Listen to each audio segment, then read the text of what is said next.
आज डूबा मसरत में घर बार है, जश्न दस्तार है, जश्न दस्तार है, मुफन का यहाँ घर में बाजार है, जश्न दस्तार है, जश्न।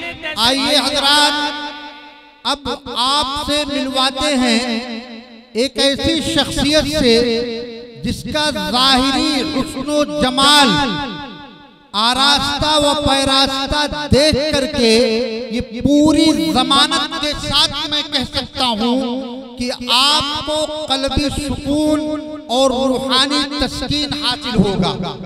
आज पहली मर्तबा मैंने उनकी रिफाकत में अयोध्या एयरपोर्ट से लेकर के अपने अशरफुल उलूम कुर्थिया तक मैंने सफर किया। पूरा सफर जब भी वो बात करते रहे, अल्हम्दुलिल्लाह सिर्फ इल्मी बात और मदारिस के लिए फिक्रमंद नजर आए।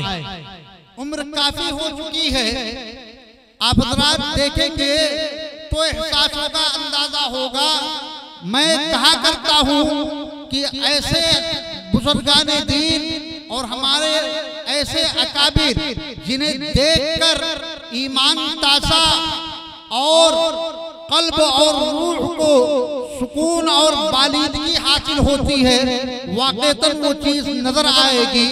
अब हज़रात को बतलाता चलूं कि दारुल उलूम देवबंद ने कहा, तराने में 100 बार सवारा है हमने इस मुल्क के गैसुए बरहम को, ये अहले चमन बतलाएंगे क्या हमने दिया है आलम को। हजरत मौलाना मोहम्मद सलमान साहब बिजनौरी, उस्ताद हदीस दारुल उलूम देवबंद, अब आपके रूबरू होंगे। मैं हजरत वाला से निहायत अदब व एहतराम के साथ दरख्वास्त गुजार हूँ कि हजरत वाला अपनी खिताब आलिया से हम सब सामईन को सरफराज करें। बिस्मिल्लाहिर्रहमानिर्रहीम, अल्हम्दुलिल्लाह नहमदुहु व नस्तईनुहु व नस्तगफिरुहु व नु'मिनु बिही व नतवक्कलु अलैहि व नऊज़ु बिल्लाहि मिन शुरूरि अनफुसिना व मिन सय्यिआति अअमालिना।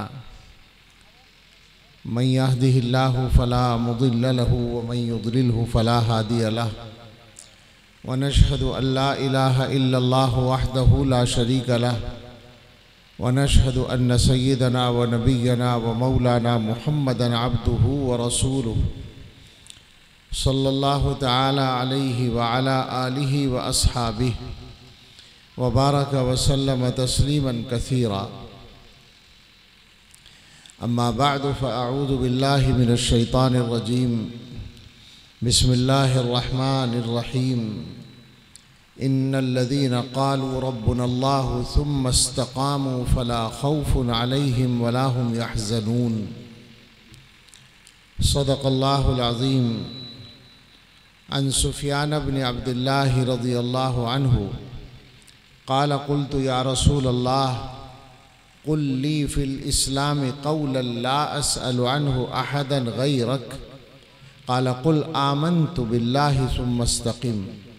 औ कमा क़ाल अलैहि सलातु वस्सलाम। अल्लाहुम्मा सल्लि अला सय्यिदिना मुहम्मद व आलिहि व अस्हाबिहि व बारिक वसल्लिम।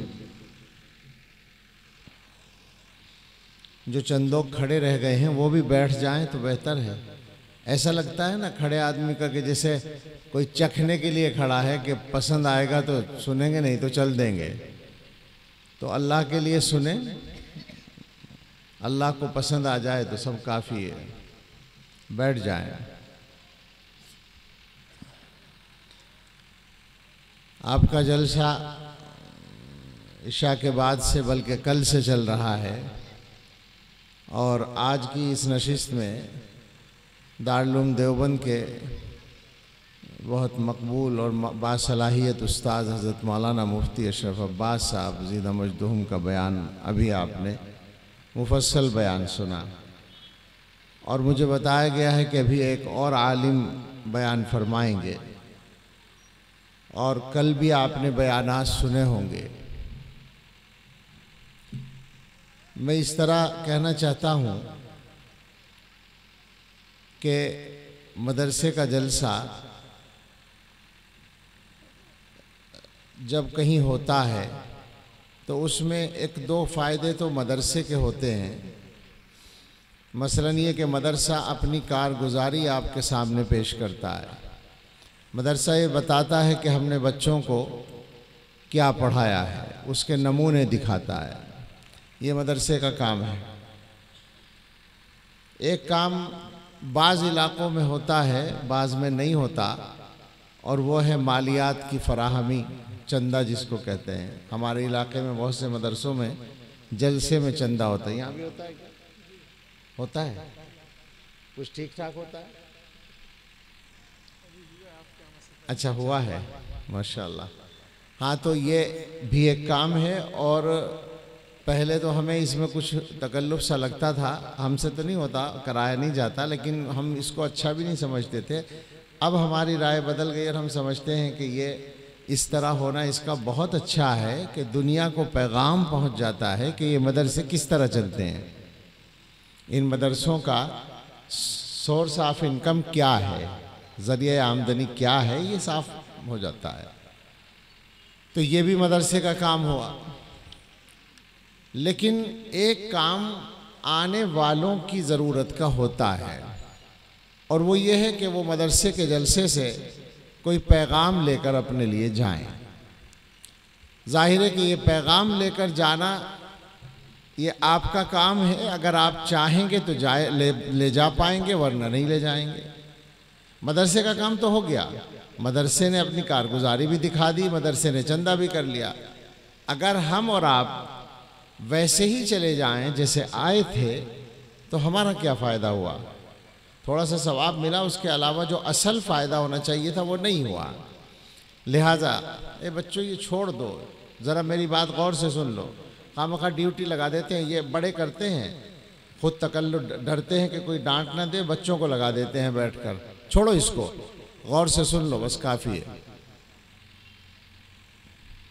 दिल में उतारो बात तो फ़ायदा होगा। मोबाइल में रिकॉर्ड कर लोगे, कितनी बार सुनोगे? तो अपने हिस्से का काम आपको करना है, अपने फ़ायदे का काम आपको करना है। तकरीरें हुई है, मौलाना ने अभी हालात के मुताबिक जो चैलेंज हैं इस मुल्क में भी, और वही चैलेंज सारी दुनिया में है, उन पर बात की है। तो अब सोचना ये है कि हमें क्या करना चाहिए। मेरी बात का खुलासा, मैं बहुत लंबी बात नहीं कर पाऊंगा, लेकिन जो कहना है उसका खुलासा ये है कि हमें सबको अपने आप को बदलना चाहिए। अगर आप एक जुमले में याद रखना चाहें तो मैं यही कहूँगा, जो कुछ भी कहूँगा, कि हम सब अपने आप को बदलें। मामला क्या है? जो हालात हैं, और हालात अच्छे तो नहीं हैं, इसमें कोई शक भी नहीं। हालात ये हैं इस मुल्क ही में नहीं, सारी दुनिया में, कि बच्चों को दीन पढ़ाना मुश्किल से मुश्किल तर होता जा रहा है। ये जो हमारी हुकूमत की पॉलिसियाँ हैं और माहौल जो बनाया जा रहा है, ये हकीकत में आलमी पॉलिसियों का एक हिस्सा है, आलमी ताकतों के एजेंडे हैं जिनको सब हुकूमतें नाफिज कर रही हैं। तो अपने बच्चों को दीन सिखाना मुश्किल हो रहा है, दीन पर आज़ादी के साथ चलना मुश्किल हो रहा है। हमें इसी मुल्क में ये तजर्बे हैं, और कहीं कहीं अभी भी हैं, होता है, अक्सर नहीं हो रहा है, कि जहाँ जी चाहता था नमाज पढ़ते थे हम। आप जितने भी नमाजी लोग हैं उनको याद होगी ये बात, तबलीगी जमात वालों से पूछ लीजिए, वो तो बेचारे पढ़ते ही हैं पाबंदी से। हमने ये देखा कि हमने ट्रेनों में, बसों में, हवाई जहाज़ों में, एयरपोर्ट पे, स्टेशन पे, बस अड्डे पे, सड़कों पे, हर जगह नमाजें पढ़ी हैं। अजीब अजीब वाक़यात हैं, उसकी तफसील में जाना की ज़रूरत नहीं है। लेकिन अब सूरत हाल ये है कि मैं अपनी बात कहता हूँ कि मैंने हवाई जहाज़ के दरवाजे पे भी नमाज़ पढ़ी है बग़ैर किसी रोक टोक के। मुझे इसी साल, एक साल के अंदर की बात है, हिंदुस्तान के एक एयरपोर्ट पर नमाज की नीयत तोड़नी पड़ी, पुलिस वाले ने आकर तोड़वाई। तो हालात तो बदले हैं। और भी इसी तरह से आप जिस तरह जहां भी जिस पहलू से भी जायजा लेंगे तो हालात खराबी की तरफ हैं। और अब सोचना यह है कि ये हालात हमारे मौजूदा आमाल, मौजूदा रवैये के साथ है ना। अब अगर इन हालात को बदलना है तो बदलने की बिस्मिल्लाह कहां से होगी? गौर करें इस पर। हुकूमतों को हम अपने हाथ से नहीं बदल सकते, उनके मिजाजों को नहीं बदल सकते, उनके कवानीन को नहीं बदल सकते अपनी ताकत से, बल्कि सही बात जो है कोशिशें करना दारुल असबाब में हमारा काम है। मगर जो सही बात है वो ये है कि जो कुछ हो रहा है वो तो अल्लाह ताला करा रहे हैं। अल्लाह ताला अगर चाहते रोकना तो रोक देते ना, रोका नहीं है उन्होंने, बंदों को आज़ाद छोड़ रखा है, वो जो चाहे कर रहे हैं। इसका मतलब ही ये है कि इन हालात को बदलने के लिए हमें कुछ और करने की ज़रूरत है जो हम अभी तक नहीं कर रहे आम तौर पर, और वो ये है कि अपने आप को बदलना है। बदलना किस तरह से है? अभी मौलाना अकीदे और ईमान की बात कर रहे थे, तो जाहिर है कि हम लोग ईमान के किस दर्जे पर हैं, हमें यकीन किस दर्जे का हासिल है, अमली सूरतों से आप जायज़ा लें उसका तो समझ में आएगा। मसलन अल्लाह ने सारे मुसलमानों को बता रखा है कि रोज़ी मुकर्रर है, जो तुम्हारे हिस्से में अल्लाह की तरफ से मुकर्रर है वो मिलेगी, उसके अलावा नहीं मिलेगी। माल जितना अल्लाह ने तय कर रखा उतना मिलेगा, उसके अलावा नहीं मिलेगा। अगर इस बात पर यकीन होता तो कोई भी मुसलमान नाजायज माल हासिल करने की कोशिश करता? क्या ख्याल है? अगर यकीन सही होता तो यह होना चाहिए था ना कि आदमी देखता भाई जो जायज तरीके से मुझे मिल रहा है वो मेरा है, उसके अलावा मेरा नहीं है, मैं नहीं लेता। लेकिन 99% लोगों को देखेंगे तो पता चलेगा कि बाप मरता है और जो भाई ताकतवर होता है वो अपने कमजोर भाइयों को दबा के ज्यादा लेने की कोशिश करता है। दो पार्टनर होते हैं, जिस पार्टनर के हाथ में पैसा होता है वो पैसा दबाने की कोशिश करता है। आप में से बहुत सारे लोग मिल जाएंगे जिन्होंने तजर्बा किया होगा कि पैसा दिया किसी को कारोबार में लगाने के लिए और डूब गया, और डुबाने वाला कौन है? अपना भाई है। क्यों है? आखिर यकीन नहीं है उसको, किसी को भी इस पर यकीन नहीं है कि मेरी रोजी अल्लाह की तरफ से मुकर्रर है, लिहाजा मुझे अपने हक से ज्यादा लेने की कोशिश नहीं करनी चाहिए। तो अकीदे को सही करना है, अमल को सही करने से पहले अपने अंदर यकीन सही करना है। और यकीन से मुराद क्या है कि इंसान मुसलमान में आखिरत की फिक्र हो। कुरान करीम में एक आयत नाजिल हुई, अहादीस में यह वाक़या है कि एक मरतबा कुरान की मशहूर आयत है वो नाजिल हुई, अफमन शरहल्लाहु सदरहु लिल इस्लाम फहुवा अला नूरिम मिर रब्बिह फवैलुल लिल कासियति कुलूबुहुम मिन ज़िक्रिल्लाह। अल्लाह ताला ने फरमाया कि क्या वो आदमी जिसके दिल को, जिसके सीने को अल्लाह ने इस्लाम के लिए खोल दिया और वो अपने रब की तरफ से एक नूर के साथ है,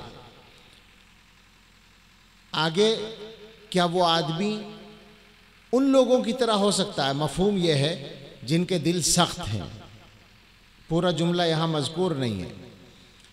इसमें जो ये लफ्ज़ आया कि अल्लाह ने सीना खोल दिया इस्लाम के लिए, तो हजरत सहाबा की समझ में ये बात नहीं आई कि सीना खोलने का क्या मतलब है। तो उन्होंने पूछा, या रसूल अल्लाह इससे क्या मुराद है, ये जो आप सीना खोलने की बात फरमा रहे हैं? तो हुजूर अलैहिस्सलातु वस्सलाम ने फरमाया, इन्नन नूरा इज़ा दखल सदरा इनफसहा। जब नूर यानी ईमान का नूर, नूर ईमान सीने में दाखिल होता है तो सीना कुशादा हो जाता है, खुल जाता है। अब फिर वहीं आ गई बात, सीना खुल जाता है, सीना कुशादा हो जाता है, इसका क्या मतलब है? तो हजरत सहाबा रज़ियल्लाहु अन्हुम ने सवाल बदला समझने के लिए। उन्होंने कहा फ़हल लिज़ालिका मिन अलमिन युअरफ़ु बिही, हुजूर इसकी कोई पहचान बता दीजिए जिससे हम समझ जाएं। ये जो नूर दाखिल होता है और सीना खुल जाता है, कुशादा हो जाता है, इसकी कोई पहचान? तो आपने फरमाया कि हाँ पहचान है, अत्तजाफी अन दारिल गुरूर वल इनाबतु इला दारिल खुलूद वत्तअहुब लिल मौत क़ब्ल नुज़ूली। धोखे की जगह यानी दुनिया से तबीयत का उचाट होना, ज़्यादा शौक ना होना, ये पहली पहचान है। नूर ईमान सीने में दाखिल होने की पहचान है कि आदमी की तबीयत में दुनिया से रग़बत ना हो, हर वक्त दुनिया से चिपका हुआ दिल ना हो। दूसरे वल इनाबतु इला दारिल खुलूद, जो हमेशा रहने का घर है आखिरत, उसकी तरफ तवज्जो हो। वत्तअहुब लिल मौत क़ब्ल नुज़ूली, और मौत के आने से पहले मौत की तैयारी।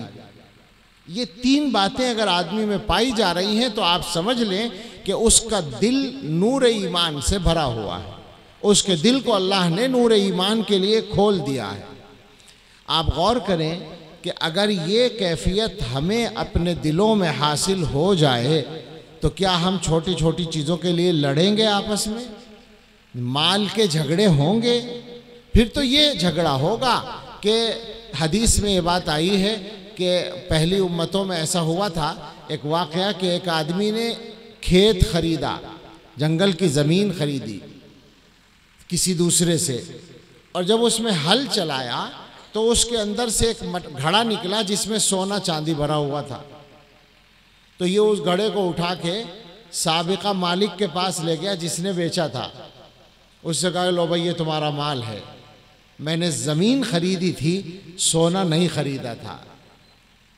उसने कहा मुझे क्या पता, मेरा नहीं है ये, मैंने तुम्हें ज़मीन बेची, मैंने सोना तो नहीं दिया तुम्हें। अब उसमें से क्या निकला उससे मेरा कोई मतलब नहीं, इसे तुम लेके जाओ। आप समझ रहे हैं? सोना घड़ा भरा हुआ निकला और वो कह रहा है तू ले ले, और वो कहता है तू ले ले। फिर वो गए, गालिबन किसी पैगंबर का ज़माना था उनके पास, किसी को याद हो, गलत तो नहीं है मेरी बात। तो उन्होंने फरमाया कि क्या तुम्हारे औलाद है? तो उनमें से एक ने कहा कि मेरे एक बेटा है, दूसरे ने कहा मेरी एक बेटी है।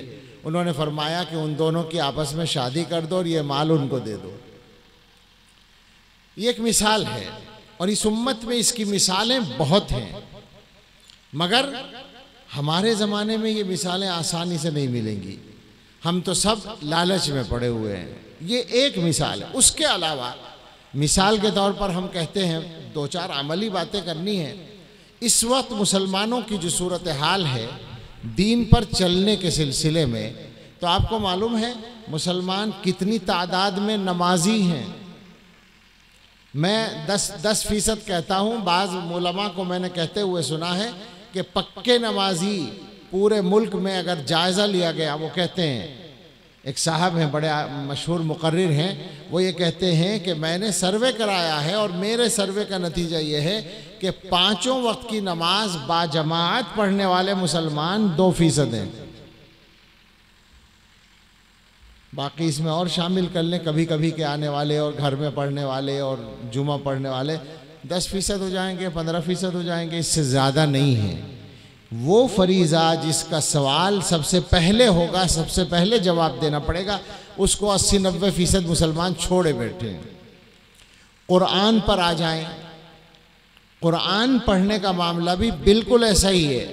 80-90% मुसलमान कुरान पढ़े हुए नहीं हैं।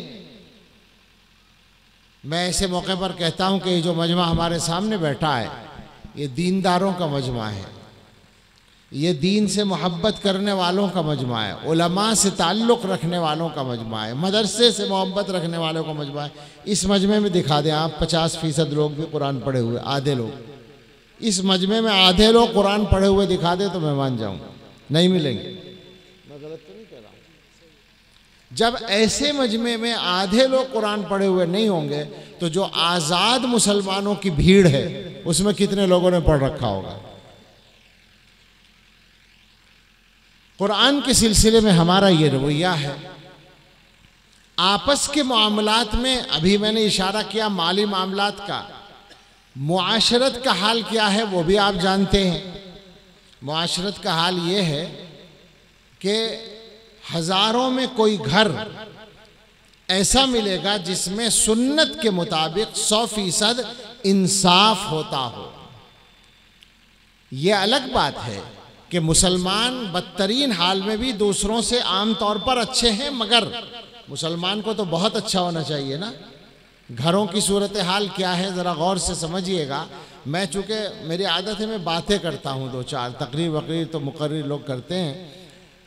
घरों में आजकल सब घरों में, दाढ़ी वालों के घरों में भी, मौलाना साहब के घर में भी, डॉक्टर साहब के घर में भी, अमीर साहब के घर में भी, पीर साहब के घर में भी, अक्सर घरों में, साफ बात है जो सच्चाई है, मुझे बताएं क्या 100% इंसाफ होता है?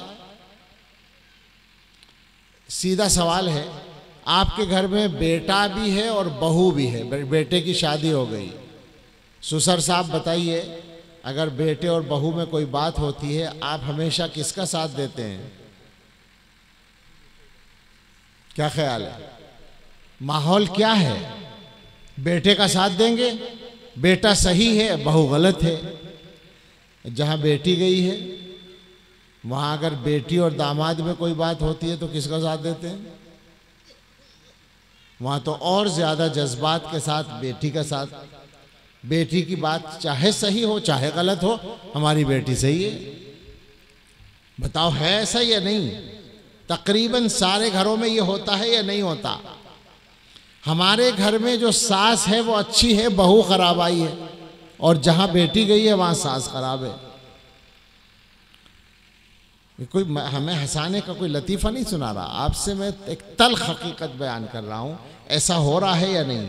मुझे बताएं क्या ये मुसलमान का तरीका हो सकता है जिसको कुरान में ये हुक्म दिया गया था कि दुश्मन के साथ भी नाइंसाफ़ी नहीं करनी है, वो अपने बच्चों के साथ नाइंसाफ़ी कर रहा है।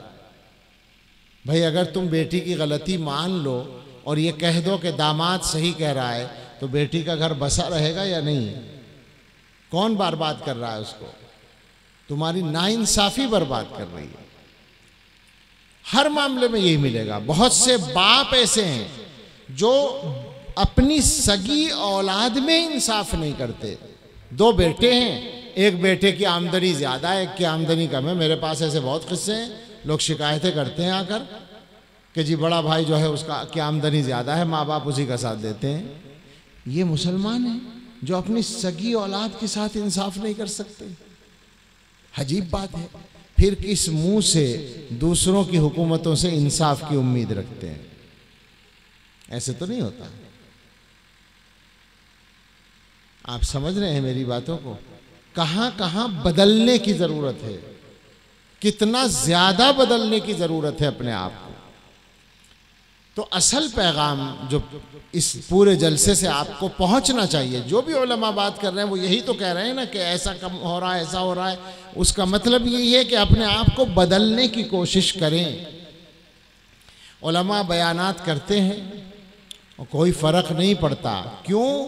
इसलिए कि सुनने वालों में से हर एक ने ये सोच रखा है कि बयान तो बहुत अच्छा हो रहा है मगर इन सब के लिए हो रहा है, मेरे लिए नहीं। बताओ ऐसा नहीं है क्या?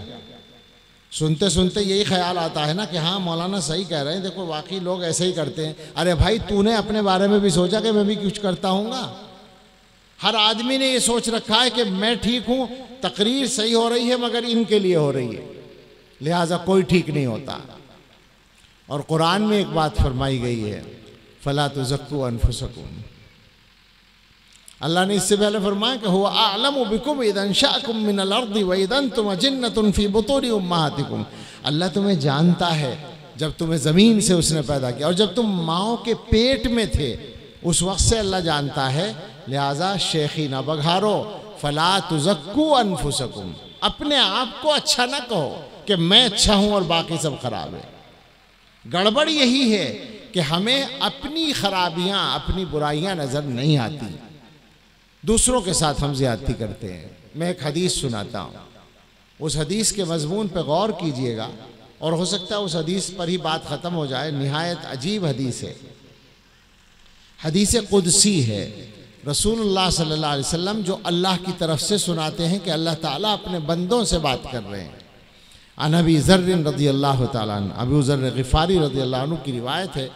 वो अनिन नबी सल्लल्लाहु अलैहि वसल्लम, वो हुज़ूर अलैहिस्सलातु वस्सलाम से नकल करते हैं। अनिल्लाहि अज़्ज़ा वजल, हुज़ूर अल्लाह ताला से नकल करते हैं। अल्लाह ताला फरमाते हैं, या इबादी, ज़रा तवज्जो करें सब लोग, बहुत ये तो अल्लाह की बात सीधे सीधे आपको सुनाई जा रही है कि अल्लाह ताला आपसे कह रहे हैं, हमसे कह रहे हैं, या इबादी, ए मेरे बंदो, इन्नी हर्रमतु ज़ुल्म अला नफ्सी वजअलतुहु बैनकुम मुहर्रमन फला तज़ालमू। ए मेरे बंदो, मैंने अपने ऊपर जुल्म हराम कर रखा है, यानी मैं जुल्म नहीं करता। कुरान में बार बार कहा गया, इन्नल्लाह ला यज़लिमु मिस्क़ाल ज़र्रा, अल्लाह ताला एक ज़र्रा बराबर भी जुल्म नहीं करते।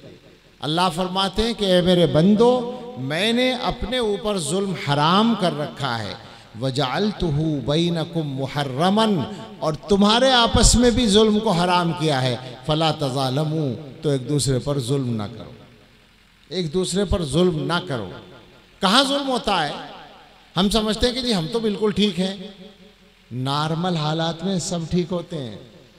पता तो लड़ाई में चलेगा, पता तो गुस्से में चलेगा, पता तो तकलीफ पहुंचने पर चलेगा ना। आप ईमानदारी से बताइए कि जिस आदमी से आपकी नागवारी हो जाए या कोई लड़ाई जैसी बात हो जाए, उसके बारे में आपका रवैया ठीक रहता है या वहाँ बदलता है? वहाँ भी अगर इंसाफ पे कायम रहें तो माना जाएगा कि आप जुल्म नहीं कर रहे हैं, वरना बदल जाते हैं, सब बदल जाते हैं, वहीं जाकर कलई खुल जाती है। तो अल्लाह ताला फरमाते हैं एक दूसरे पर जुल्म ना करो। उसके बाद बारी ताला ने अपनी शान बंदों को बताई कि तुम अपने आप को समझते क्या हो। या इबादी कुल्लुकुम दाल्लुन इल्ला मन हदैतुहु फस्तहदूनी अहदिकुम, ए मेरे बंदो, तुम में से हर एक गुमराह है सिवाय उसके जिसे मैं हिदायत दूं। मुझसे हिदायत मांगो, मैं तुम्हें हिदायत दूंगा। या इबादी कुल्लुकुम जाइउन इल्ला मन अतअमतुहु फस्ततइमूनी उतइमकुम, ए मेरे बंदो, तुम में से हर एक भूखा है सिवाय उसके जिसे मैं खिलाऊं। मैं पेट भरता हूं, तुम अपना पेट नहीं भर सकते। फस्ततइमूनी उतइमकुम, मुझसे खाना मांगो, मैं तुम्हें खिलाऊंगा। या इबादी कुल्लुकुम आरिन इल्ला मन कसौतुहु फस्तक्सूनी अक्सुकुम, ए मेरे बंदो, तुम में से हर एक बेलिबास है, बरहना है सिवाय उसके जिसे मैं लिबास पहनाऊं। मुझसे लिबास मांगो, मैं तुम्हें लिबास दूंगा। या इबादी इन्नकुम तुख्तिऊन बिल्लैलि वन्नहार व अना अग़फिरुज़्ज़ुनूब जमीअन फस्तग़फिरूनी अग़फिर लकुम, ए मेरे बंदो, तुम दिन रात गलतियां करते हो, दिन रात खताएं करते हो, दिन रात गुनाह करते हो, और मैं सारे गुनाह बख्शता हूँ। मुझसे बख्शिश मांगो, मैं तुम्हें बख्शूंगा। मुझसे मग़फ़िरत मांगो, मैं तुम्हारी मग़फ़िरत करूँगा। और उसके बाद फिर फरमाया कि ज़रा ये भी से जहन में रखना कि मेरी कोई मजबूरी नहीं है, मेरी शान और मेरी ताकत क्या है उसको समझो। या इबादी लौ अन्ना अव्वलकुम व आखिरकुम व इंसकुम व जिन्नकुम कानू अला अत्का क़ल्बि रजुलिन वाहिदिन मिनकुम मा ज़ादा ज़ालिका फ़ी मुल्की शैअन, ए मेरे बंदो, अगर तुम्हारे शुरू से आखिर तक के सारे लोग, सारे इंसान, सारे जिन्नात, कितनी तादाद होगी जिन्नात की हम नहीं जानते, मगर इंसानों के बारे में पता है खरबों की तादाद होगी, आदम अलैहिस्सलाम से लेकर क़यामत तक की। अल्लाह ताला फरमाते हैं सारे इंसान, सारे जिन्नात, सब के सब तुम में सबसे बड़े मुत्तकी आदमी की तरह सबका दिल बन जाए। यानी जैसे मान लें, फ़र्ज़ कर लें कि हज़रत मोहम्मद सल्लल्लाहु अलैहि वसल्लम जो दुनिया में सबसे बड़े मुत्तकी हैं, अल्लाह से सबसे ज़्यादा डरने वाले हैं, उनकी तरह सब हो जाएं। सारे इंसान, सारे जिन्नात अल्लाह से उतना डरने लगे जैसे हुजूर डरते थे। तो अल्लाह ताला फरमाते हैं, माँ ज़्यादा ज़ालिका फ़ी मुल्की शैअन, इसकी वजह से मेरी बादशाहत और मेरी ताकत में कोई बढ़ोतरी नहीं होगी। मैं जितना बड़ा हूँ पहले ही हूँ। वलौ अन्ना अव्वलकुम व आखिरकुम व इंसकुम व जिन्नकुम कानू अला अफजरी क़ल्बि रजुलिन मिनकुम मा नक़स ज़ालिका मिन मुल्की शैअन। और अगर ये सारे के सारे तुम में जो सबसे बड़ा नाफरमान है उसकी तरह हो जाएं, यानी शैतान बन जाएं, सारे इंसान बिल्कुल इब्लीस की तरह हो जाएं कि कोई अल्लाह को ना माने, अल्लाह की इबादत ना करे, सब अल्लाह के बागी बन जाएं, तो अल्लाह ताला फरमाते हैं मेरी ताकत और बादशाहत में कोई कमी नहीं आएगी। मैं जितना बड़ा हूँ वैसे ही रहूँगा, कोई फ़र्क नहीं पड़ेगा। और फिर फरमाया कि तुम ये भी मत समझना कि तुम्हें देने से मेरे ख़जाने में कोई कमी आती है। फरमाया वलौ अन्ना अव्वलकुम व आखिरकुम व इंसकुम व जिन्नकुम कामू फ़ी सईदिन वाहिदिन फसअलूनी फ़अअतैतु कुल्ल वाहिदिन मसअलतहु मा नक़स ज़ालिका मिम्मा इंदी इल्ला कमा यनक़ुसुल मिख़यतु इज़ा उदख़िलल बहर। अगर सारे लोग एक मैदान में खड़े हो जाएं और हर एक मुझसे मांगे जो वो मांगना चाहता हो, और मैं हर एक का सवाल पूरा कर दूं, जो भी मांगे वो दे दूं, सबको देने से क्या ख्याल है मेरा कुछ खजाना खर्च हो जाएगा? मेरे पास जो कुछ है बहुत कुछ है, उसमें ऐसा फ़र्क पड़ेगा अगर तुम इसे फ़र्क कहो, या ऐसी कमी आएगी अगर तुम कमी कहो। जैसे समंदर में सुई डालकर निकाल ली जाए तो समंदर के पानी में कितनी कमी आएगी, आप समझ रहे? गिलास में ही भी अगर सुई डाल के निकाल लें तो कोई कमी नहीं आएगी। वहाँ समंदर की बात हो रही है। अल्लाह ताला फरमाते हैं मेरे पास इतने ख़जाने।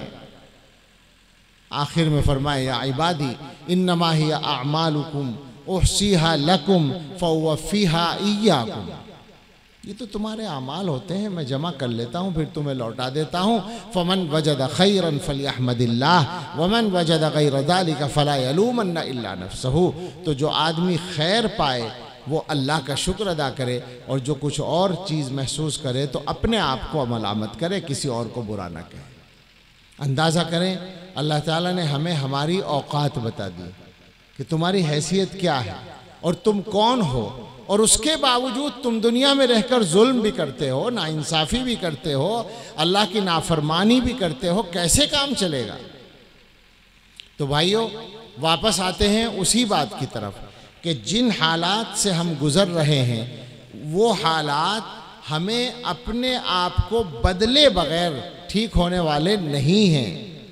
ये बात इस हदीस से भी समझ में आती है खुले तौर पर कि अल्लाह की ज़ात बेनियाज है। अल्लाह ताला मजबूर नहीं है, ना अल्लाह ताला इसके पाबंद हैं कि हम मुसलमान हैं लिहाजा ज़रूर अल्लाह में हमारी मदद ही करें। अगर मुसलमान वैसे हों जैसे अल्लाह ताला चाहते हैं तो ज़रूर मदद होगी। लेकिन ये कि बस खाली हम कलमा पढ़ के अल्लाह मियाँ पे एहसान कर दें और ये सोचें कि हर हाल में हमारी मदद हो और हम अपने करने का कोई काम ना करें, ऐसे नहीं होता। ये अल्लाह ताला की आदत नहीं है। हम लोग यहाँ से उठकर ये तय करके जाएंगे, गुजारिश ये है, चूँकि हालात इमरजेंसी किस्म के हैं, जान माल इज्जत आबरू किसी चीज़ के बारे में इत्मीनान है? इत्मीनान जिसको कहते हैं नहीं है ना। तो क्या ऐसे हालात में वैसे ही चलते रहने से काम चल जाएगा? वैसे चलने से क्या मुराद है? मैं एक दो बातें और कहूँगा। मुसलमानों ने इन मुश्किल हालात में अभी तक तो अपने आप को बदलने का इरादा किया नहीं है, न इनफिरादी न इज्तिमाई। मिसाल के तौर पर दो चीज़ें, दो चार चीज़ें मैं मिसाल में पेश कर सकता हूँ। शादियाँ, कोई तब्दीली आई है शादियों के अंदाज में? आप ज़रा किसी भी शादी में चले जाएं और इंसाफ से सोचें कि क्या ऐसी कौम जिसका मजहब तक खतरे में आ रहा हो वो इतने इत्मीनान से ऐसी शादियां कर सकती है अगर उसके पास जरा सी भी अकल है। कितनी अजीब बात है ये। वो नवाबी शादियां चल रही हैं, वही गाने बजाने हो रहे हैं, वही गफलत के साथ शादियां चल रही हैं। कैसे चलेगा काम मुसलमानों का? मैं जो बदलने की बात कर रहा हूं, हर चीज को बदलना पड़ेगा, उसमें शादियां भी हैं। शादियों को बदलिए वरना हालात बिगड़ते जा रहे हैं। शादियां मुश्किल हैं इसलिए कि पैसा बहुत खर्च होता है, और उलमा ने लिखा है जब किसी कौम में शादी मुश्किल होती है, निकाह मुश्किल होता है, तो बदकारी आसान हो जाती है। तो क्या ये नहीं हो रहा है? जिस चीज़ को बदलने की ज़रूरत है वो ये है, शादियों को आसान बनाइए, बच्चों की इज्जत और पाकदामनी को बचाइए। वरना जो हालात हैं, अब हर बात तो खोल के कहने की हिम्मत नहीं होती, आप समझ रहे हैं, बदतरीन हालात हैं इस पहलू से भी। बदकारी का जो सिलसिला है, इंसान हर इंसान ख्वाहिश रखता है नफसानी, कहाँ कहाँ वो ख्वाहिशात पूरी की जा रही हैं और किस किस तरह जिल्लत के काम किए जा रहे हैं, उसका ज़रा अंदाज़ा करें जाकर माहौल में, और तय करें कि बदलना कहाँ है। शादी को बदलिए, शादी को आसान बनाइए, शादी को इज्जत का मेयार मत बनाइए। ये दिमाग उन लोगों ने ख़राब किया है जिनके पास 4 पैसे हैं, उन्होंने शादी को इज्जत का मेयार बना दिया है। किसी की शादी जितनी बड़ी होगी उतनी इज्जत उसको माहौल में मिलेगी। ये कौन से नबी ने बताया था? हुजूर की सुन्नत से कहाँ से हिसाब? हुजूर से ज़्यादा ही इज्जत तुम्हारी? हुजूर अलैहिस्सलाम से ज़्यादा इज्जत वाला है कोई मुसलमान? शादियां करेंगे नवाबी अंदाज से, मारे जा रहे हैं। कमाने के रास्ते बंद हैं, फजूल खर्ची के रास्ते खुले हैं। ये है वो बदलने के नुक्ते जिनको बदलने की ज़रूरत है। एक और बात कहूँ, इस वक्त इस हिंदुस्तान में जो एक पहचान बनी हुई है मुसलमानों की, किसी भी मुस्लिम इलाके में रात को आप जाएं, 11 बजे, 12 बजे, 1 बजे, 2 बजे, अक्सरियत जहां मुसलमानों की है, लोग जागते हुए मिलेंगे, होटलों पर बैठे हुए मिलेंगे। जिन शहरों में होटल मुस्लिम इलाके, मुस्लिम अक्सरियत के इलाके हैं, चिकन फ्राई हो रहे हैं, कबाब बन रहे हैं, टिक्के बन रहे हैं, और ये मुसलमान जिसका ईमान खतरे में है, जिसकी गर्दन खतरे में है, जिसके बच्चों का ईमान खतरे में है, वो रातों को 2-2 बजे और 3-3 बजे सड़कों पे घूम रहा है और तफरी कर रहा है। मैं कोई खामखा सुनी सुनाई नहीं कह रहा हूँ, मैं गलत तो नहीं कह रहा, आपसे भी पूछता हूँ, ऐसे होता है या नहीं होता? मैंने हिंदुस्तान के हर इलाके में देखा है, मैं सब जगह जाता हूँ और हर टाइम में जाकर देखा है। मुस्लिम आबादियों में रात के 11 बजे, 12 बजे, 1 बजे, 2 बजे, 3 बजे तक लोगों को जागते हुए पाया है, और गैरों के इलाके में, गैर मुस्लिमों के इलाके में रात के 11 बजे भी कोई जागता हुआ नहीं मिलता। और अब तो हालात और ख़राबी की तरफ है, और ज़्यादा। मैं खोल के बहुत क्या कहूँ, लेकिन ये रवैया बदले बगैर काम चलने वाला नहीं है। मुसलमान को तो इशा के बाद बातें करने से मना किया गया था कि गैर ज़रूरी बातों में न लगो, इशा की नमाज के बाद सो जाओ और फजर के लिए उठो और काम करो। हैरत होती है कि किस तरह से हम बिगाड़ की तरफ जा रहे हैं। बच्चे जो बिगड़ रहे हैं वो ऐसे थोड़ी बिगड़ते हैं। एक और बड़ी मुसीबत जिसमें इस मुल्क के अंदर मुसलमान गैरों से ज़्यादा मुब्तला हैं वो नशा है। नशा हिंदुओं से ज़्यादा मुसलमानों में है इस वक्त, याद रखिएगा। ये भी सुनी सुनाई नहीं है। और पहले अनपढ़ लोगों में या आवारा लोगों में होता था, आज स्कूलों और कॉलेजों और यूनिवर्सिटियों के बच्चों में है। कॉलेजों के लड़कों ही में नहीं, लड़कियों में है। मैं इधर उधर की नहीं सुना रहा हूं, सब तहकीकी बात है। मुल्क में कहीं भी जाकर देख लो, कश्मीर में देख लो, मुस्लिम अक्सरियत का इलाका, केरला में देख लो, आसाम और बंगाल में देख लो, जहां मुसलमान ज्यादा हैं, सब जगह ये मुसीबत आ चुकी है, आम है बिल्कुल। अब क्या नहीं है, नशा नौजवानों में या किसी में भी। नौजवानों का लफ्ज तो हम लोग खामखा बोलते हैं, वरना हर उम्र के लोग मुब्तला हैं, बच्चे तक मुब्तला हैं। आज तो हालात इतने खराब हो गए कि मेरे पास अभी कोई पिछले महीने इत्तला मिली कि एक मकतब में, मौलाना सुन रहे हो, मकतब जिसमें छोटे बच्चे पढ़ते हैं, 6 साल का एक बच्चा नशा कर भी रहा था और सप्लाई भी कर रहा था। किस जालिम ने उसको इस्तेमाल किया, आप देखें, ये सच्चा वाकया है बिल्कुल। मेरे मुताल्लिकीन ने अपने मकतब का बताया, उसके पास से पुड़ियाँ निकली जो दूसरे बच्चों को देता था और खुद भी खा रहा था। बहुत हालत खराब है। एक और मुसीबत है सूदी कर्जा। क्या क्या कहें और कहाँ नहीं है, ये बात मैं खुद मालूम करके कह रहा हूँ। गुज़िश्ता 5, 7, 8 साल के अरसे में इस मुल्क में जहाँ जहाँ जाना हुआ है, चाहे मुसलमानों की छोटी आबादी है या बड़ी आबादी है, अक्सरियत है या अक़लियत है, कोई जगह बची हुई नहीं है। हर जगह के मुसलमान सूदी कर्जे में मुब्तला हैं। और पहले तो सूदी कर्जा बैंकों का ही होता था, वही कोई छोटी मुसीबत नहीं है। हमने अपनी आंखों से अभी ताज़ा ताज़ा देखा है, सूदी कर्जे की वजह से बड़ी बड़ी कंपनियों को बंद होते हुए देखा है। कंपनियां, मुसलमानों की फैक्ट्रियां बंद हो रही हैं सूदी कर्जे की वजह से। लेकिन एक मुसीबत उससे बड़ा सूदी कर्जा ये हो रहा है कि छोटी छोटी सोसाइटियां महल्लों महल्लों में बनी हुई हैं, कस्बों में, गाँव में बनी हुई हैं, और वो कर्जा देती हैं हर महीने, और औरतों को मेंबर बनाती हैं, और औरतें घर के खर्च चलाने के लिए उनसे कर्जा लेती हैं। 10,000 लेती हैं, 12,000 वापस करने होते हैं, और जब वापस नहीं होते तो मेरे पास ये भी मुतय्यन इत्तलात हैं। वैसे आप सब जानते होंगे कि इज्जतें लुट रही हैं। एक दीनदार औरत ने कहलवाया बाकायदा कि मेरी इज्जत पे नौबत आ गई है। हो रहा है, हर जगह हो रहा है। आप सोचें कि हम कहाँ खड़े हैं। क्या ऐसे आमाल के साथ एक दिन भी गुजारने की गुंजाइश है मुसलमानों के लिए? फिर हम क्यों ना कहें कि बदलना है। लिहाजा बस मुझे बात ख़त्म करनी चाहिए। मकसद बातें करना नहीं है, सच्ची बात तो यह है, मैं ये समझता हूँ कि हम लोगों को अपने जलसे भी थोड़े से बदलने, जो कुछ बदलना उसमें यह भी शामिल है। मगरिब बाद मौलाना कमरुल हसन बता रहे हैं कि कल मगरिब बाद शुरू कर दिया तो कोई नहीं आया। क्या कर रहे थे कल मगरिब बाद?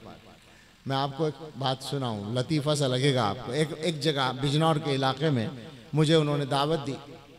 मैंने कहा भाई मगरिब बाद कर लो जलसा, इशा के बाद तुम करते हो, फिर फारिग होने के बाद देवबंद पहुंचते पहुंचते आधी रात से भी ज़्यादा गुजर जाती है, परेशानी होती है। वो कहने लगे जी मगरिब बाद लोग आते नहीं, क्या करें? चलो साहब करो इशा के बाद। हमें बिठाया उन्होंने 11 बजे बयान के लिए। मजमा बैठा था, मेरे ज़्यादातर जानने वाले लोग थे, मोहब्बत वाले लोग थे। मैंने उनसे यहीं से बात शुरू की कि मैंने इनसे कहा था कि जलसा मगरिब बाद कर लो, तो इन्होंने कहा कि लोग नहीं आते, इसलिए मजबूरी है इशा के बाद करना। तो मैं आप लोगों से पूछता हूँ, मैं उनसे कह रहा था, ये सवाल आपसे भी किया जा सकता है, आप खुद ही सोच लीजिएगा और जवाब दे दीजिएगा। मैंने तो उस इलाके में बेतकल्लुफ़ी से उन लोगों से कहा, पूरे मजमे से, कि मैं आपसे पूछता हूँ मगरिब बाद क्या कर रहे थे? अब ये सवाल तो कोई नहीं करता। अजीब चेहरे हो गए लोगों के, ताज्जुब सा होने लगा। मैंने कहा मैं जवाब दूं? आप तो नहीं देंगे मुझे जवाब, मैं जवाब देता हूं कि कुछ भी नहीं कर रहे थे, वक्त ख़राब कर रहे थे। ईमानदारी से बताइए मुसलमान क्या करते हैं आजकल? क्या करता है आमतौर से हम में आदमी? जिनकी ड्यूटी है, जो मुलाजिम हैं या उनका कारोबार है और वो मुकर्रर है एक टाइम, 8 घंटे की ड्यूटी है, उस 8 घंटे की ड्यूटी के लिए तो वो ठीक हैं, उसके अलावा वो भी अपने वक्त को अच्छा खासा ख़राब करते हैं। और जिन लोगों की ऐसी ड्यूटी नहीं है वो 24 घंटे ख़राब कर रहे हैं आजकल। हम लोगों को वक्त की कीमत नहीं है। दुनिया की कौमें ऐसे ही नहीं आगे जा रही हैं।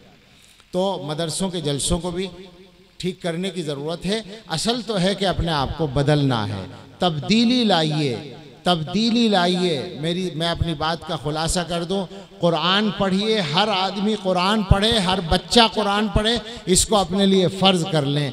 आज ही से नमाज का फ़ैसला कर लीजिए, हर आदमी सुबह से नमाज पढ़ना शुरू कर दे। ये जलसों में आना कोई रस्म नहीं है, हमें शौक़ नहीं है कि आप हमसे तकरीरें सुने आकर। अगर आप आए हैं तो ये तय करके जाइए कि आज सुबह से इंशाअल्लाह हम नमाज पढ़ेंगे। इसमें कोई शर्माने की बात नहीं है कि अगर अब तक नहीं पढ़ते थे अब तौबा कर लें, तो अब तौबा करके हालात को बदल लें। और इरादा कीजिए कि शादियों को आसान बनाएंगे। इस जलसे के बाद जो आपके यहाँ शादियाँ हों, मशवरा करके तय कीजिए। अकेले अकेले नहीं बदल सकते, इज्तिमाई निज़ाम बनाइए मशवरे से और शादियों को बदलिए। खुदा के वास्ते अपने बच्चों को घरों में रहने का पाबंद बनाइए कि रात को वो घर से बाहर ना रहा करें। बेशक मोबाइल भी ख़राब करता है आदमी को, लेकिन ये बाहर का रहना और ज़्यादा ख़राब करता है, बिगाड़ता है। बच्चों को रातों में घरों में रहने की आदत डालिए, सुबह को जल्दी उठने की आदत डालिए और घरों के अंदर निगाह रखिए। औरतों के पास कहीं से सूदी कर्जा तो नहीं आ रहा है, वो आपकी आमदनी कम होती है, उससे परेशान होकर वो सूदी कर्जे से अपना खर्चा चलाने की कोशिश करती हैं। मेहनत करके अपनी आमदनी बढ़ाइए। आप ये मत सोचें कि साहब ये अजीब मौलवी है, दुनिया की बातें कर रहा है दीन के जलसे में। ये सब दीन है हमारा। हुजूर अलैहिस्सलातु वस्सलाम ने हलाल कमाना सिखाया है और इसको फ़र्ज़ करार दिया है।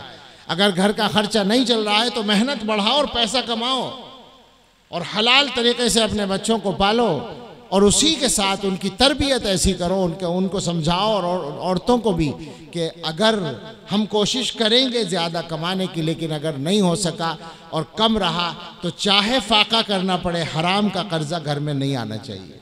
बदलिए, तय करके उठिए यहाँ से। ये सब चीज़ों, इन चीज़ों पे अमल करेंगे और हर बच्चे को दीन सिखाने की फ़िक्र कीजिए। हम लोग अब पहले जैसे हालात में नहीं हैं कि ऐसे ही आराम से चलता रहे।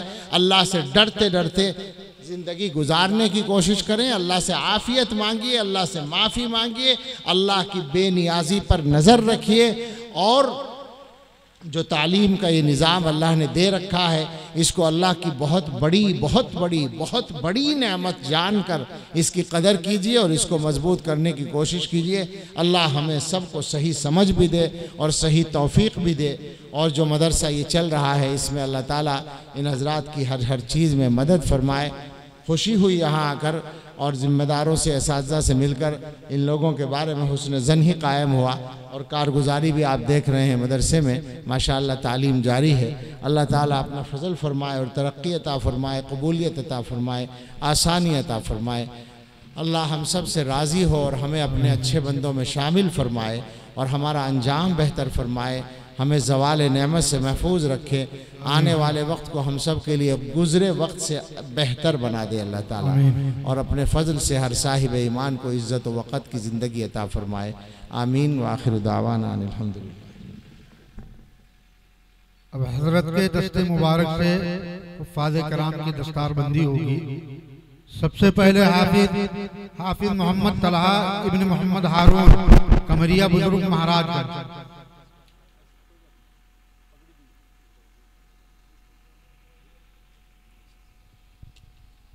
और दीगर मुअज़्ज़ज़ मेहमान यहाँ तशरीफ़ फरमा हैं। बिलख़ुसूस हज़रत मौलाना इरशाद अहमद साहब मिफ्ताह मुद्दतिल आली, आप आ जाएं। हज़रत मौलाना ज़ाहिद अली साहब और हमारे सदरुल मुदर्रिसीन हज़रत मौलाना कमरुल हसन साहब, सदर शोबे जनाब हाफिज़ नसरुल्लाह साहब,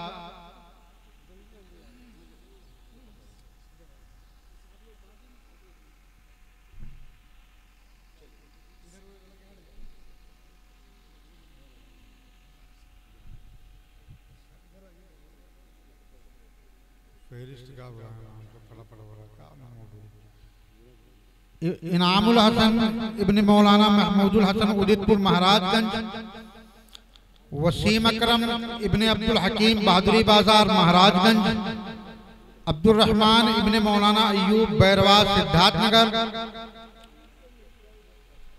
मोहम्मद मुंतजिर इब्न मोहम्मद इब्राहिम अररिया बिहार, जुहैर अकमल इब्ने मोहम्मद अकमल बड़हलगंज गोरखपुर, मोहम्मद अताउल्लाह इब्ने वहीदुल्लाह रखौनवा महाराजगंज, मोहम्मद अनवार इब्ने समीउल्लाह कुर्थिया महाराजगंज, मोहम्मद जहांगीर इब्ने मोहम्मद उवैस गंगराई महाराजगंज, मोहम्मद अजमल इब्ने गुलबास अहमद दोगहरा महाराजगंज, मोहम्मद रिजवान इब्ने इम्तियाज अंसारी अजीमाबाद बोकारो, अब्दुल कय्यूम इब्ने मोहम्मद नजीर महदेवा बुजुर्ग महाराजगंज, हफीजुर रहमान इब्ने अनीसुर रहमान नौतनवा महाराजगंज, मोहम्मद असजद इब्ने हाफिज नसरुल्लाह तरकुलवा तिवारी महाराजगंज, मोहम्मद एहसान इब्ने अनवर अली कमरिया बुजुर्ग महाराजगंज, मोहम्मद लुकमान इब्ने अनवर अली कमरिया बुजुर्ग महाराजगंज, मोहम्मद शुएब इब्ने मोहम्मद यासीन सहजनवा बाबू महाराजगंज, मोहम्मद उमैर इब्ने हाफिज ज़बीहुल्लाह तरकुलवा तिवारी महाराजगंज, मोहम्मद आकिफ इब्ने अब्दुल कादिर भड़दिया बाजार महाराजगंज, मोहम्मद आसिफ महाराजगंज लिख दिया, मोहम्मद आकिफ इब्ने अब्दुल कादिर भड़दिया बाजार सिद्धार्थनगर, मोहम्मद आसिफ इब्ने साजिद अली मझौली महाराजगंज,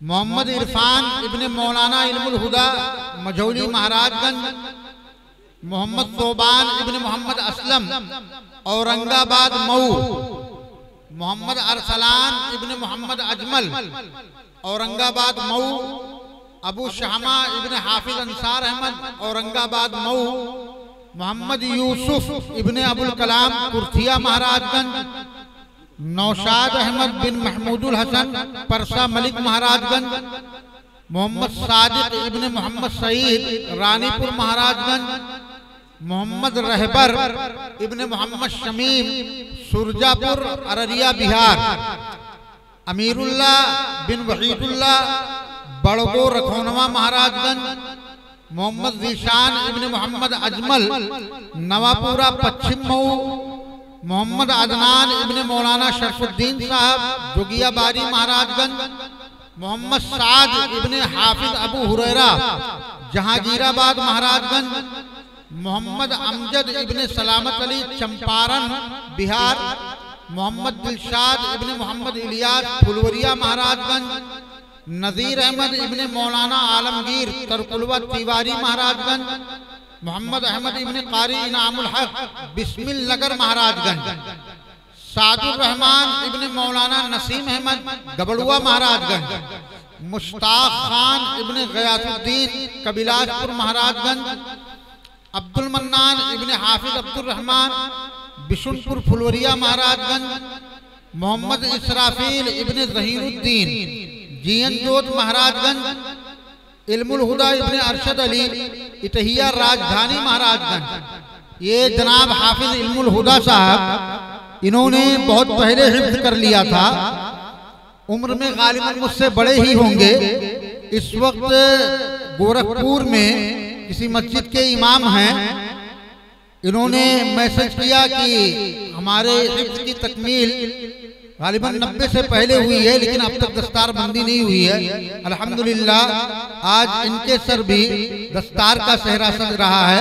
अल्लाह तबारक व तआला इन्हें बेहद कबूल फरमाए। अबू सुफियान इब्ने मोहम्मद अशफाक अहमद कुर्थिया महाराजगंज, मोहम्मद इमरान इब्ने शमसुल हक कबिलासपुर पोखर भिंडा महाराजगंज, सईदुर रहमान मौलाना मोहम्मद अय्यूब बैरवास सिद्धार्थनगर, मुजीबुल्लाह इब्ने मोहम्मद शमशीर कुर्थिया महाराजगंज, हसीबुर रहमान इब्ने हाफिज अब्दुल रहमान साहब बरनहमा चकदा नौतनवा महाराजगंज, मोहम्मद अहमद इब्ने हाफिज आजम साहब सुनपिपरी महाराजगंज, उबैदुर रहमान इब्ने असगर अली बेनीपुर रोहनी पालिका गोपंदही नेपाल, अब्दुल रहमान इब्ने मौलाना मोहम्मद अय्यूब बैरवास सिद्धार्थनगर, और अब्दुल वहीद, ये कोई मेरा हम नाम है, अब्दुल वहीद इब्ने यारुल्लाह बिशुनपुर फुलवरिया महाराजगंज। ये हुफ़ाज़े किराम थे जिनकी दस्तार बंदी हो रही है।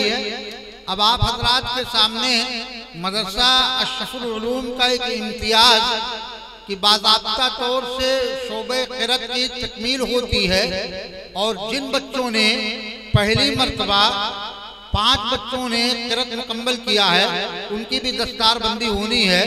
सबसे पहले खुर्शीद आलम इब्ने हाफिज बद्र आलम छोटे काजीपुर गोरखपुर, मोहम्मद सुफियान इब्ने सलाहुद्दीन मरचाहवा घाट महाराजगंज, शुजाउर रहमान इब्ने शाबान अली वीर अब्दुल हमीद नगर महाराजगंज।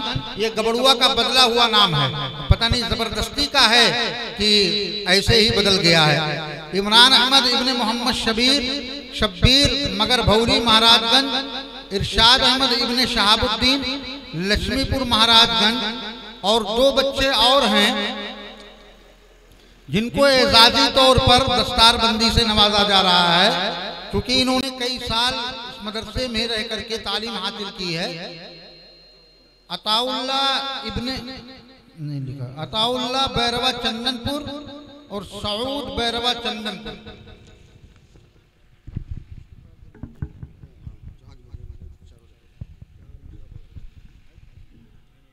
आइए हज़रात, दस्तारबंदी के हवाले से एक मतलब 2 शेर हाजिर करता हूँ। इन नूरानी चेहरे को सामने रखें और ये शेर। आज डूबा आज डूबा आज डूबा मसरत में घर बार है, जश्न दस्तार है, जश्न दस्तार है। आज डूबा मसरत में घर बार है, जश्न दस्तार है, जश्न दस्तार है। इल्म फन का इल्म फन का इल्म फन का यहाँ गर्म बाजार है, जश्न दस्तार है, जश्न दस्तार है। देखिए देखिए ये है कुरान का मौजिज़ा, उम्र छोटी है लेकिन है रुतबा बड़ा। देखिए ये है कुरान का मौजिज़ा, उम्र छोटी है लेकिन है रुतबा बड़ा। चांद सा इनका चेहरा ज़ियाबार है, जश्न दस्तार है, जश्न दस्तार है। इल्म फन का यहाँ गर्म बाजार है, जश्न दस्तार है, जश्न दस्तार है। अपने माँ बाप को ताज पहनाएंगे, चांद सूरज शफक सार से शर्माएंगे।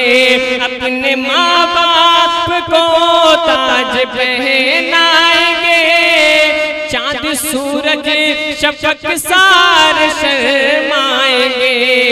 सरवरे अंबिया का ये फरमान है, जश्न दस्तार है, जश्न दस्तार है।